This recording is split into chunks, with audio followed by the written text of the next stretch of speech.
오늘은 클라이밍을 하는 사람들이 의외로 잘 모르는 사실 5가지를 준비해 보았습니다. 볼더링 난이도를 이야기할 때 V5, V10 이렇게 숫자 앞에 V를 붙여서 이야기하죠. 그런데 여기서 이 V는 무엇을 의미하는 걸까요? 여기서 이 V는 전설적인 미국의 볼더러 존 셔먼의 별명인 벌민에서부터 나온 것입니다. 1980년대 미국 텍사스 휴에코 탱크에서 존 셔먼은 다양한 난이도의 루트를 400개 이상 만들게 됩니다. 존 셔먼과 친구들은 이것을 가지고 볼더링 가이드북을 제작하려 했습니다. 처음 출판사에 원고를 제출하였을 때는 볼더링 문제만 있고 그레이드를 기입하지 않은 채 원고를 제출하였는데 출판사에서는 그레이드를 기입하지 않는다면 출간을 거부하겠다고 했고 이후 존 셔먼은 숫자 앞에 자신의 별명 앞글자를 딴 V를 붙여 그레이드를 등급화하는 시스템을 만들게 되었습니다. 가이드북을 본 사람들이 하나둘 V 그레이드를 사용하게 되었고 훗날 이것이 모든 지역에서 사용하는 표준화된 볼더링 난이도가 되었습니다.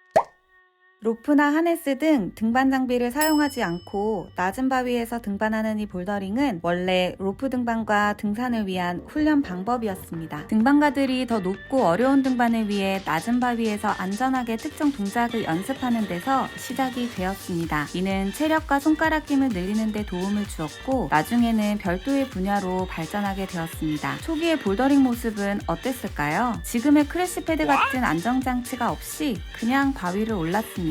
과감함은 당연히 부상으로 이어졌고 부상을 방지하기 위해 카펫을 깔고 또 카펫과 카펫 사이에 폼을 넣어 사용하던 것이 볼더링 패드의 시초가 되었습니다. 이 볼더링 패드 또한 앞서 언급한 존 셔먼과 관련이 있습니다. 이 크래시 패드를 최초로 만든 사람이 바로 존 셔먼과 친구들이었습니다. 그들은 전국을 돌아다니며 클라이머들에게 패드를 주며 사용해보게 하였고 반응이 좋아 1992년 첫 크래시 패드를 출시하게 되었습니다. 이 크래시 패드의 사용으로 클라이머들은 더 높고 어려운 문제들을 도전할 수 있게 되었습니다.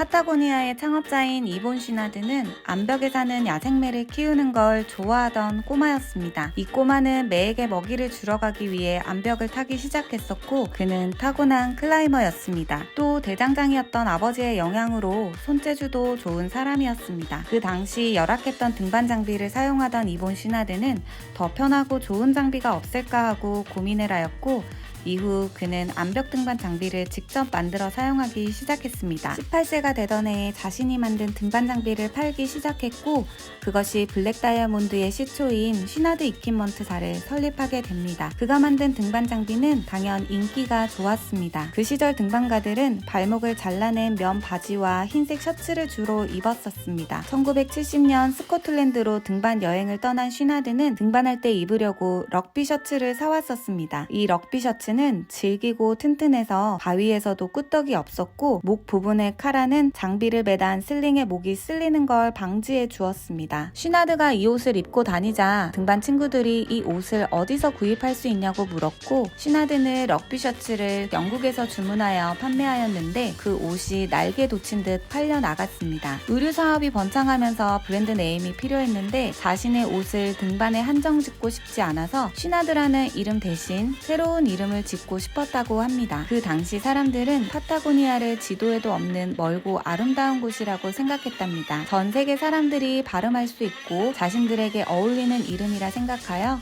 브랜드 네임을 파타고니아라고 지었다고 합니다.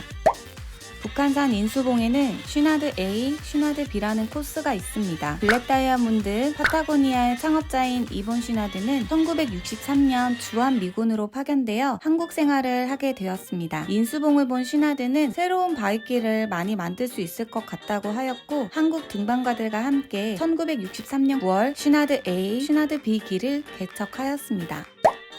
캐나다의 명품 아웃도어 브랜드인 아크테릭스는 고어텍스 기술력을 앞세워 고성능의 바람막이 자켓이 유명한 브랜드이죠. 2020년 파리 패션쇼에서 뜬금없이 루이비통 수석 디자이너인 버즈 라블로가 파란색 아크테릭스 바람막이를 입고 나와 재조명되기도 하였습니다. 1989년 댄 그린과 데이브 레이는 캐나다에서 다양한 등반을 하던 중 자신들이 사용하는 장비들이 기대에 미치지 못함을 느끼게 되고 이들은 아크테릭스의 전신인 락솔리드를 창업하였습니다. 창업하게 됩니다. 데이브 레이는 사용하던 하네스가 불편하여 더 편한 제품을 만들기 위해 노력하였고 1992년 등반용 하네스를 만들어 업계에서 큰 반향을 가져오게 됩니다. 그 당시의 하네스들과는 다르게 벨트의 앞쪽의 너비와 두께는 줄이고 허리 쪽의 너비는 넓히면서 쿠션을 적용하였습니다. 움직임과 힘의 하중을 고려하여 만든 것이었습니다. 제작 방식도 360도 열 성형 기법으로 기존의 방식과 완전히 다른 방식으로 만들어졌습니다. 아크테릭스 하네스는 동작을 보다 자유롭고 편안하게 할 수 있게 해주는 제품으로 등반가들에게 큰 호응을 얻으며 하네스의 표준이 되었습니다. 최근 들어 핫해진 브랜드이지만